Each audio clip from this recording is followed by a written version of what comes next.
Well, I've been tinkering with this thing a little bit. I've got all the bogey wheels finally freed up underneath here, and got everything greased.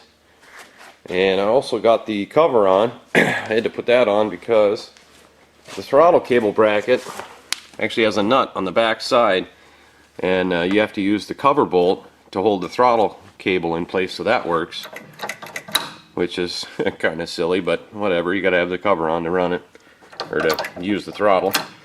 So that's on there. I'll lower it down here. And I think my next step is to deal with this wiring. I've got a makeshift kill switch wired up here. I just unplugged that when I want to kill it. That's good enough for now, but I have to figure out all the wiring. Unfortunately, all the wires up here on the snowmobile part are black. So, you know, most of them anyway. So I got to figure out what wire goes to where.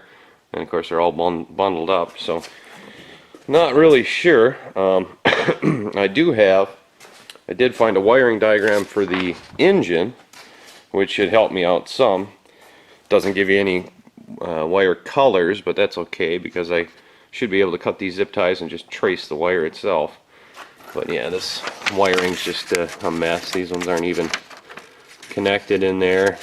There's a green one here that goes to nowhere. Well, it goes to the solenoid, but I don't know which way it's wired up, if that key switch connects to ground or power or what for that. So I'm gonna have to see if I can figure out how to make this thing at least run with the electric start, put a battery in it and be able to start it. I haven't put the recoil on yet. I suppose I can, but I don't really want to pull this thing over every time I want to start it. It would be nice to have a battery, so I'm going to see if I can trace these wires out. The ones from the engine are actually color coded, so that's cool. But as soon as they leave the engine, they all turn black. Which is kind of dumb, I think, but we'll figure it out. We'll get this thing going. I took her out last night, just out in the grass here, and it moves and it runs good. It doesn't turn very well, but it's not supposed to. It's for snow. So I'll tinker with this wiring and see if we can't get her to run the way it's supposed to with the switch. Well, I've made some progress with it. On the wiring front, we have put in a new switch. Unfortunately, the original switch is no good. I tested it and it's not working.